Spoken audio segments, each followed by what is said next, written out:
आज की क्लास में हम स्टार्ट करेंगे ग्रेविटेशनल फील्ड। अब जो ग्रेविटेशनल फील्ड है उसका मीनिंग क्या होता है, हमने अपने प्रीवियस लेक्चर में स्टडी किया था कि ग्रेविटेशनल फोर्स ऑफ अट्रैक्शन क्या होता है।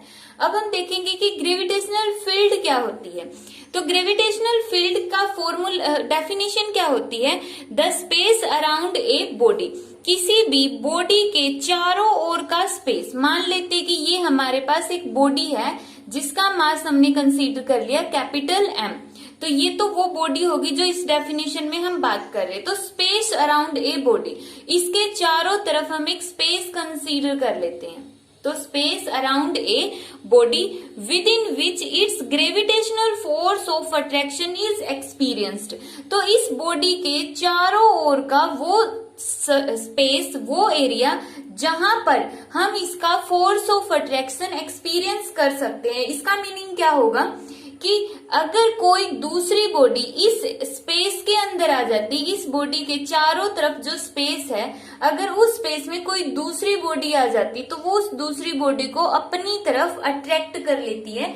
इसको हम क्या बोलते हैं, ग्रेविटेशनल फील्ड बोलते हैं। तो डेफिनेशन क्या हो गई, the space around a body, किसी भी बॉडी के चारों ओर का वो स्पेस विद इन विच, जिसके अंदर it's gravitational force of attraction, जहां पर इसका जो ग्रेविटेशनल फोर्स ऑफ अट्रैक्शन है उसको हम एक्सपीरियंस कर सकते हैं बाय द अदर बॉडी। कोई भी दूसरी बॉडी जब फोर्स ऑफ अट्रैक्शन एक्सपीरियंस करती है तो उस के चारों ओर के स्पेस को हमने क्या नाम दिया है, ग्रेविटेशनल फील्ड नाम दिया है। अब ये तो हो गया ग्रेविटेशनल फील्ड, मतलब ये इसके ग्रेविटेशन का एरिया है। फील्ड का मतलब क्या होगा, इसका एरिया है, ये यहाँ पर इसकी जगह है जहां पर ये फोर्स ऑफ अट्रैक्शन लगाएगा दूसरी बॉडीज के ऊपर। अब हम देखेंगे कि जो ये इसने ग्रेविटेशनल फील्ड के अंदर जो ये फोर्स लगा रहा है उसकी इंटेंसिटी कितनी है। नेक्स्ट है the intensity of gravitational field. जैसे हमने अपने प्रीवियस टॉपिक में कंसीडर किया था कि यहाँ पर एक बॉडी है जिसका मास m है और इसके चारों तरफ एक ऐसा स्पेस है जिस स्पेस के अंदर अगर कोई भी बॉडी आ जाती है तो यह उस बॉडी को अपनी तरफ अट्रैक्ट कर लेता है। तो यहाँ पे इंटेंसिटी ऑफ ग्रेविटेशनल फील्ड को हम कैसे डिफाइन करेंगे, it is defined as the force experienced by a body of unit mass. यहाँ पर जो ये हमने दूसरी बॉडी कंसीडर किया, मान लिया इसका मास कितना है, यूनिट मास है। यूनिट मास का मीनिंग क्या होगा, 1 किलोग्राम ले लेंगे कि अगर हम किलोग्राम में ले रहे हैं तो 1 किलोग्राम, अगर ग्राम में ले रहे हैं तो कितना होगा, 1 ग्राम होगा। तो यहाँ पे जो ये यूनिट मास जितना फोर्स ऑफ अट्रैक्शन एक्सपीरियंस करेगी उसी को हमने क्या नाम दिया है, इंटेंसिटी ऑफ ग्रेविटेशनल फील्ड। अब इंटेंसिटी ऑफ ग्रेविटेशनल फील्ड को हम रिप्रेजेंट करेंगे ई से। तो ई का फॉर्मूला क्या बन गया, it is defined as the force experienced by a body of unit mass. तो E किसके इक्वल आ गया, F डिवाइड बाई M। यहाँ पे F क्या होता है, एक वेक्टर क्वांटिटी है, तो E भी क्या हो जाएगी, एक वेक्टर क्वांटिटी हो जाएगी। Intensity of gravitational field is a vector quantity. तो यहाँ पे इसकी सिंपल सी डेफिनेशन हो गई, इंटेंसिटी का मतलब है स्ट्रेंथ कैलकुलेट करना, किसके चारों तरफ जो फील्ड इसने जनरेट कर दिया है, जिस फील्ड में अगर कोई दूसरी बॉडी आ जाती तो ये उसको अपनी तरफ अट्रैक्ट कर लेता, तो उस फील्ड की स्ट्रेंथ कितनी है, उस स्ट्रेंथ को ही हमने क्या नाम दिया है, इंटेंसिटी ऑफ ग्रेविटेशनल फील्ड, जिसका फॉर्मूला हो गया E is equal to F divide by M। अब हम पढ़ चुके हैं कि जो यूनिवर्सल लॉ ऑफ ग्रेविटेशन के अकॉर्डिंग F किसके इक्वल होता है, G M divide by R square. R है इन दोनों बॉडीज के बीच की डिस्टेंस। तो यहां पर हम फॉर्मूला पुट करेंगे F की जगह, G M divide by R square, और एक M यहाँ पे नीचे पहले से ही है, M से M कैंसिल।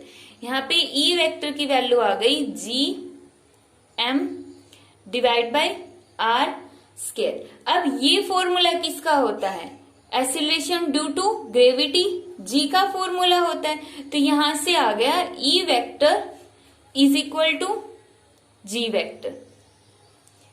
अब इसका मीनिंग क्या हो गया कि जो इंटेंसिटी ऑफ ग्रेविटेशनल फील्ड है वो क्या होता है, एक्सीलरेशन ड्यू टू ग्रेविटी के इक्वल होगा। अब इसका मीनिंग क्या हुआ, इसका मीनिंग हुआ कि जैसे ही हम किसी भी बॉडी को इस बॉडी के उस स्पेस में लेकर आते हैं जहां पर ये बॉडी अपना एक फोर्स ऑफ अट्रैक्शन एक्सर्ट कर रही है दूसरी बॉडी पर, तो जैसे ये इसके ऊपर फोर्स लगाएगी, इसको अपनी तरफ पुल कर रही है, पुल करेगी इस बॉडी को, इसका मतलब इसमें क्या आएगा, एक्सीलरेशन आएगा। तो इसी एक्सीलरेशन को हमने क्या नाम दिया, इंटेंसिटी ऑफ ग्रेविटेशनल फील्ड। तो इंटेंसिटी ऑफ ग्रेविटेशनल फील्ड की डेफिनेशन क्या हो गई, अब हम E इज इक्वल टू जी, इस फॉर्मूले के अकॉर्डिंग हम इंटेंसिटी ऑफ ग्रेविटेशनल फील्ड को हम किस तरह से डिफाइन करेंगे, it is defined as the acceleration. G क्या होता है, एक्सीलरेशन होता है, और यहाँ पे क्या है, E इज इक्वल टू जी। तो इसका मतलब अगर जी एक्सीलरेशन है तो E भी क्या है, एक्सीलरेशन है। तो इसको हमने कैसे डिफाइन किया, it is defined as the acceleration produced in a body. किसी भी बॉडी के अंदर जो एक्सीलरेशन प्रोड्यूस होता है by a body of, produced in a body of unit mass, और उस बॉडी का मास कितना है, unit mass. When this body is placed in the gravitational field of other body, जब इस बॉडी को हम किसी दूसरी बॉडी के ग्रेविटेशनल फील्ड में प्लेस करते हैं तो उसकी वजह से जो इस बॉडी में एक्सीलरेशन आता है, उस एक्सीलरेशन को ही हमने क्या नाम दिया, इंटेंसिटी ऑफ ग्रेविटेशनल फील्ड। तो इस तरह से हम इंटेंसिटी ऑफ ग्रेविटेशनल फील्ड को डिफाइन करेंगे। अब इसकी यूनिट क्या आएगी, ई की यूनिट क्या होगी, जो एक्सीलरेशन की यूनिट है, एक्सीलरेशन की यूनिट होती है मीटर पर सेकंड स्क्वायर, और दूसरी यूनिट क्या आ जाएगी, हमें पता है ई का फॉर्मूला क्या था, फोर्स डिवाइड बाय मास। तो इसकी दूसरी यूनिट क्या हो गई, फोर्स की यूनिट न्यूटन, मास की यूनिट क्या हो गई, किलोग्राम। तो पर किलोग्राम, ये आ गई इंटेंसिटी ऑफ ग्रेविटेशनल फील्ड की यूनिट। दूसरा इसका डायमेंशनल फॉर्मूला क्या होगा, वही जो एक्सीलरेशन का होता है m0L_t-2। तो ये टॉपिक था intensity of gravitational field. Once again intensity of gravitational field का अगर एक लाइन में हम मीनिंग देखें तो क्या होता है, इंटेंसिटी ऑफ ग्रेविटेशनल फील्ड का मतलब है कि किसी भी बॉडी के चारों तरफ जो फील्ड है उसकी स्ट्रेंथ हमें कैलकुलेट करनी है कि उस बॉडी के चारों तरफ जो फील्ड उसमें कितनी स्ट्रेंथ है, कि कितनी फास्ट या कितनी स्ट्रोंगली वो दूसरी बॉडीज को अपनी तरफ अट्रैक्ट कर रहा है, उसी स्ट्रेंथ को हमने नाम दिया है इंटेंसिटी ऑफ ग्रेविटेशनल फील्ड। और दूसरा जब हम इसको किसकी हेल्प से डिफाइन करते हैं, एक्सीलरेशन ड्यू टू ग्रेविटी की हेल्प से, कि यह क्या होती है, इंटेंसिटी एक्सीलरेशन होती है जो दूसरी बॉडी के अंदर आता है जब दूसरी बॉडी को हम इसके ग्रेविटेशनल फील्ड के अंदर प्लेस करते हैं। नेक्स्ट टॉपिक है gravitational potential energy. Gravitational potential energy क्या होती है, अब यहाँ पे ये क्या है, एनर्जी है, और एनर्जी का दूसरा नाम क्या होता है, वर्क डन होता है। तो इसको हम कैसे डिफाइन करेंगे, it is defined as the work done in displacing a body from infinity to that point. मान लेते हैं कि इन्फिनिटी का मतलब क्या, बहुत ज्यादा डिस्टेंस पर कोई भी बॉडी प्रेजेंट है, यहाँ पर हमने कंसीडर कर लिया ये इन्फिनिटी है, तो इन्फिनिटी पर एक बॉडी प्रेजेंट है और उस बॉडी को हमें ए पॉइंट पर लेकर आना है, इस ए पॉइंट तक इस बॉडी को लेकर आना है। तो यहाँ पे जो ए पॉइंट की डिस्टेंस है हमने मान लिया वो स्मॉल आर है, और अर्थ की जो रेडियस है वो है कैपिटल आर है।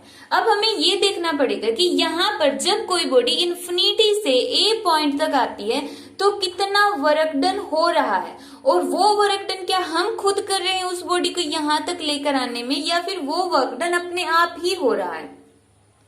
तो इसको समझने के लिए हमने मान लिया कि यहाँ पर एक बॉडी है जिसका मास है स्मॉल m, इन्फिनिटी पर एक बॉडी हमने रख दी जिसका मास हो गया स्मॉल m। अब उस बॉडी को जैसे ही हम इन्फिनिटी से a की तरफ लेकर आएंगे तो वो कहीं ना कहीं बीच में यहाँ पर कंसीडर कर ले कि ये जो पॉइंट है c है। अब इतनी ज्यादा जब इन्फिनिटी है तो हमें नहीं पता कि वो डिस्टेंस कितनी, क्योंकि इनफाइनाइट का मतलब तो क्या होता है, बहुत लार्ज डिस्टेंस। अब कितनी लार्ज है हमें नहीं पता, तो इसकी वजह से हम क्या मानेंगे, बीच में कहीं पर भी एक छोटी सी डिस्टेंस कंसीडर कर लेंगे कि जब ये बॉडी इन्फिनिटी से आ रही थी तो एक पॉइंट आ गया सी। अब जैसे ही वो सी से बी तक गई, सी से बी डिस्टेंस तक गई, मान लिया ये जो डिस्टेंस है डी एक्स है। अब जब हम बॉडी को डी एक्स डिस्टेंस मूव करते हैं तो उसमें भी हमें कुछ ना कुछ वर्क डन करना पड़ेगा। अगर डिस्टेंस स्मॉल है, अगर कम डिस्टेंस ट्रेवल करनी है तो वर्क डन भी क्या होगा, यहाँ पर स्मॉल वर्क डन करना पड़ेगा। अब यहाँ पर स्मॉल वर्क डन होगा। अब ये जो वर्क डन होगा स्मॉल, इसका फॉर्मूला क्या होगा, अब हमें यहाँ पे इसका फॉर्मूला कैलकुलेट करना है। अब हमें पता है कि ये जो बॉडी है जिसका मास है m, वो अर्थ की तरफ क्यों जा रही है, due to gravitational force of attraction. Means जो अर्थ है इस बॉडी को अपनी तरफ अट्रैक्ट कर रही है, इस वजह से ये बॉडी अर्थ की तरफ मूव कर रही है। तो इसके लिए अब हम क्या करेंगे, ग्रेविटेशनल फोर्स का फॉर्मूला लगाएंगे। हमें पता वर्क डन का फॉर्मूला क्या होता है, force into displacement, force into displacement. अब अगर वर्क डन हम सिर्फ छोटी सी डिस्टेंस का ले रहे, ना कि पूरे पाथ का। छोटी डिस्टेंस क्यों कंसीडर किया, क्योंकि हमें नहीं पता कि इन्फिनिटी से ए तक कितनी डिस्टेंस होती है, क्योंकि इन्फिनिटी का मतलब तो क्या, बहुत लार्ज डिस्टेंस है जिसको हम मेजर ही नहीं कर सकते। तो ये डिस्टेंस जब हमें पता ही नहीं है तो फिर डिस्प्लेसमेंट का फॉर्मूला क्या रखेंगे, कितनी डिस्प्लेसमेंट रखेंगे, रख ही नहीं सकते। इसके लिए हमने स्मॉल डिस्टेंस कंसीडर किया। अब डिस्टेंस स्मॉल है तो वर्क डन भी क्या हो गया, यहाँ पर स्मॉल वर्क डन हो गया। तो इसका फॉर्मूला क्या आ जाएगा यहाँ पे, एफ डॉट डी एक्स। तो यहाँ पे डी एक्स ये वाली डिस्टेंस हो गई। ये जो वर्क डन का फॉर्मूला है वो सिर्फ डी डब्ल्यू वर्क डन के लिए आया है, और यहाँ पे डॉट प्रोडक्ट है। डॉट प्रोडक्ट खोलेंगे तो क्या आएगा, F D x cos of theta. अब थीटा की वैल्यू कितनी होगी यहाँ पर, थीटा क्या है, फोर्स और डीएक्स के बीच का एंगल होता है। फोर्स क्या, जो ग्रेविटेशनल फोर्स ऑफ अट्रैक्शन है, और उसकी डायरेक्शन कहाँ पर है, अर्थ की तरफ है। जो अर्थ है इस बॉडी को अपनी तरफ अट्रैक्ट कर रही है, इसलिए जो फोर्स की डायरेक्शन है वो हो गई टुवर्ड दी अर्थ। अब फोर्स की डायरेक्शन भी यही है और बॉडी डिस्प्लेस भी इसी तरफ हो रही है। तो यहाँ पर जो dx में और f में एंगल कितना हो जाएगा, ये रही f की वैल्यू और ये रही dx। तो दोनों एक ही डायरेक्शन में मूव कर रहे, तो थीटा कितना हो जाएगा, यहाँ पे 0 डिग्री हो जाएगा। तो थीटा को पुट कर देना 0 डिग्री। तो cos 0 की वैल्यू कितनी होती है, 1। अगर cos 0 1 है तो यहाँ से कितना आ गया, सिर्फ f dx वैल्यू आ गई। अब जो ये वर्क डन है ये तो सिर्फ स्मॉल डिस्टेंस के लिए है, हमें क्या करना है, कंप्लीट डिस्टेंस के लिए निकालना है। जब बॉडी को हम r तक लेकर आएंगे तो कंप्लीट के लिए हम क्या करते हैं, इंटीग्रेशन कर देंगे। यहाँ पर डिफ्रेंशिएशन से इंटीग्रेशन कैंसिल, तो यहाँ पे क्या आ गया, w आ गया। यहाँ पे f की वैल्यू क्या होती है, g। वैल्यू पुट करेंगे फोर्स की, जो फोर्स की अर्थ के सेंटर से डिस्टेंस है, इस सी पॉइंट के अर्थ के सेंटर से डिस्टेंस कितनी मान ली हमने, मान ली x डिस्टेंस है। तो फोर्स का फॉर्मूला क्या होगा, Gm divide by x square, और यहाँ पे आ जाएगा dx। अब इंटीग्रेशन कहाँ से कहाँ तक होगा इसके अंदर, ये इंटीग्रेशन यहाँ पे इंपॉर्टेंट है, इसकी लिमिट कहाँ से कहाँ तक होगी। अब इंटीग्रेशन के अंदर हम जो लोअर लिमिट, लोअर इसको बोलते हैं, जो इंटीग्रेशन के सिंबल के नीचे होता है उसको लोअर लिमिट बोलते हैं, और इस सिंबल के ऊपर होगा उसको अपर लिमिट बोलेंगे। अब लोअर लिमिट का मतलब जहां से बॉडी शुरू हुई है, बॉडी कहाँ से शुरू हुई, इन्फिनिटी से शुरू हुई है, तो यहाँ पर हम लिखेंगे इन्फिनिटी। तो लोअर लिमिट हो गई इन्फिनिटी से बॉडी को लेकर आना, कहां पर लेकर आना, ए पॉइंट पर। ए पॉइंट की डिस्टेंस कितनी है, r है, तो इंटीग्रेशन हो जाएगा इन्फिनिटी से लेकर r तक। तो यहाँ पे जो चीज कांस्टेंट है उसको बाहर निकाल दो। क्या क्या कांस्टेंट है, g m स्मॉल m, और अंदर कितना बच गया, dx by x square. Integration हो गया इन्फिनिटी टू r। अब हम इसका इंटीग्रेशन सोल्व करेंगे, तो यहाँ पे वर्क डन का फॉर्मूला आ गया Gm m। जब इंटीग्रेशन करते हैं dx बाई एक्स स्क्वायर का, तो इसको हम कैसे लिखेंगे, इंटीग्रेशन ऑफ x की पावर ऊपर लेकर जाओ, कितना हो गया, -2dx। इंटीग्रेशन में क्या होता है, जो इसकी पावर होती है उसके अंदर हम एक ऐड कर देंगे। इंटीग्रेशन मीन्स इंटीग्रेशन, यहाँ पे देखो इन आ गया, इन का मीनिंग होगा इंक्रीज, इंक्रीज। तो पावर को 1 इंक्रीज कर दो, जो ये वाला फैक्टर आ गया इसको एज इट इज नीचे लिख दो, तो ये इसका सॉल्यूशन हो गया। इस इंटीग्रेशन को हमने सोल्व कर दिया। कितनी वैल्यू आई इसकी, x की पावर -1 डिवाइड बाई -1। अब लिमिट कहां से कहां तक है, इन्फिनिटी से r तक। तो यहां पे लिमिट हो गई इन्फिनिटी से r तक, ये हो गई इन्फिनिटी से r तक इसकी लिमिट हो गई। और इसको अगर हम लिखेंगे तो कितना आ गया, -1/x। तो इसको हम यहाँ पे लिख लेते हैं -1/x। जो ये वाली टर्म x की पावर -1, तो मतलब x नीचे चला गया, और ये माइनस इसका एज इट इज है। लिमिट कहां से कहां तक है, इन्फिनिटी से r तक। अब इसकी वैल्यू पुट करते हैं, माइनस साइन को बाहर ले लो, तो ये जो अंदर वाला माइनस है ये बाहर आ गया। अब सबसे पहले हम अप्लाई करते हैं अपर लिमिट, जो ऊपर वाली लिमिट है उसको सबसे पहले अप्लाई करेंगे। x की जगह हमने पुट कर दिया r, फिर हम माइनस लगाते हैं, फिर 1/x की जगह हमने पुट कर दिया इन्फिनिटी, तो ये आ गया इन्फिनिटी। यहाँ पे आ गया -GMM 1/r। 1/इन्फिनिटी की वैल्यू कितनी होती है, 0। यहाँ पे याद रखना है 1/इन्फिनिटी इज इक्वल टू 0 और 1/0 इज इक्वल टू इन्फिनिटी, ये होगा। अब यहां से जो वर्क डन है वो किसके फॉर्म में स्टोर होता है, ग्रेविटेशनल पोटेंशियल एनर्जी की फॉर्म में। और ग्रेविटेशनल पोटेंशियल एनर्जी को हमने रिप्रेजेंट कर दिया U से, और ग्रेविटेशन के लिए हमने इंडेक्स लगा दिया G। तो यहां से ग्रेविटेशनल पोटेंशियल एनर्जी का फॉर्मूला आ गया -GMM डिवाइड बाई R। ये है ग्रेविटेशनल पोटेंशियल एनर्जी। अब यहाँ पे क्वेश्चन आता है कि जो नेगेटिव साइन है वो क्या रिप्रेजेंट कर रहा है। नेगेटिव साइन रिप्रेजेंट कर रहा है कि ये जो वर्क डन यहाँ पे हो रहा, वो वर्क डन हम नहीं कर रहे हैं, वो वर्क डन खुद अपने आप ही हो रहा। मतलब ये जो पूरा सिस्टम है, सिस्टम वर्क डन कर रहा है, सिस्टम वर्क डन कर रहा है, ना कि हम अपनी एनर्जी से इस बॉडी को यहाँ पर लेकर आ रहे। ये जो बॉडी है वो अपने आप आ रही है अर्थ की वजह से। इस बॉडी को यहाँ तक लेकर आने में हमने वर्क डन नहीं किया, वो अर्थ का वर्क डन है, तो यहाँ पे ये नेगेटिव हो जाएगा। अब एक पॉइंट यहाँ पे ये है कि अगर हम आर की वैल्यू को डिक्रीज करते जाएं, डिक्रीज करने का मतलब क्या होगा, आर की वैल्यू कम हो गई।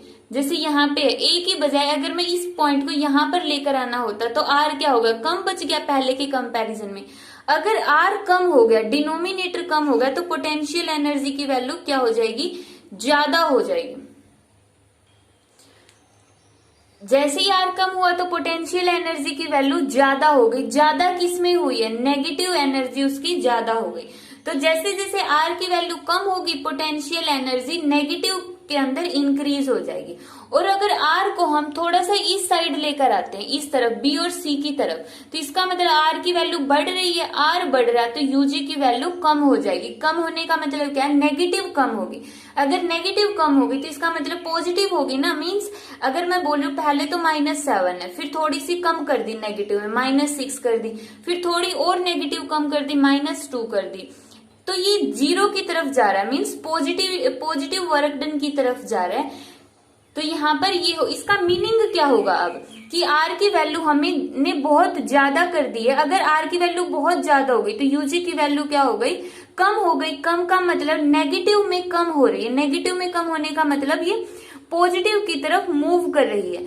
पॉजिटिव वर्क डन का मतलब अब हमें खुद वर्क डन करना पड़ेगा। मीन्स अगर जो बॉडी है वो बहुत ज्यादा डिस्टेंस पर है, अर्थ से बहुत ज्यादा दूरी पर है, उस बॉडी को अर्थ की तरफ लाने में फिर हमें वर्क डन करना पड़ेगा। दोबारा से अगर हम इस वाले फॉर्मूले को समझे तो ये फॉर्मूला देखो, दोबारा से हम इसको सोल्व करते हैं। अगर आर इंक्रीज हो गया, अगर आर इंक्रीज हो गया, आर के इंक्रीज होने का मतलब जो बॉडी है वो लार्ज डिस्टेंस पर है। Body is at large distance from earth, earth से लार्ज डिस्टेंस पर है। अगर वो अर्थ से लार्ज डिस्टेंस पर है, आर की वैल्यू ज्यादा हो गई, अगर डिनोमिनेटर ज्यादा है तो यूजी की वैल्यू डिक्रीज हो गई। यूजी की वैल्यू डिक्रीज होने का मतलब क्या है, नेगेटिव में डिक्रीज हुई है ना, नेगेटिव में डिक्रीज का मतलब अगर पहले -7 थी, फिर -6, फिर -5, -4, इस तरह से डिक्रीज होती होती -1, 0, +1, तो अगर नेगेटिव में डिक्रीज हो रही है तो इसका मतलब पॉजिटिव की तरफ जा रही है। और पॉजिटिव वर्क डन का मीनिंग क्या होता है, पॉजिटिव वर्क डन का मीनिंग है कि हम खुद वर्क डन कर रहे हैं, हम खुद वर्क डन कर रहे हैं, हमने खुद वर्क डन किया है। कि इस जब बॉडी बहुत ज्यादा डिस्टेंस पर होगी तो वो अर्थ की वजह से नहीं आएगी, सबसे पहले हमें उसके ऊपर वर्क डन करना पड़ेगा, उसको अर्थ की तरफ लेकर जाने में। और जैसे ही वो सुटेबल डिस्टेंस पर पहुंच गई फिर अर्थ उसको अपनी तरफ अट्रैक्ट कर लेगी, फिर हमें वर्क डन करने की जरूरत नहीं है। तो ये था ग्रेविटेशनल पोटेंशियल एनर्जी का कॉन्सेप्ट।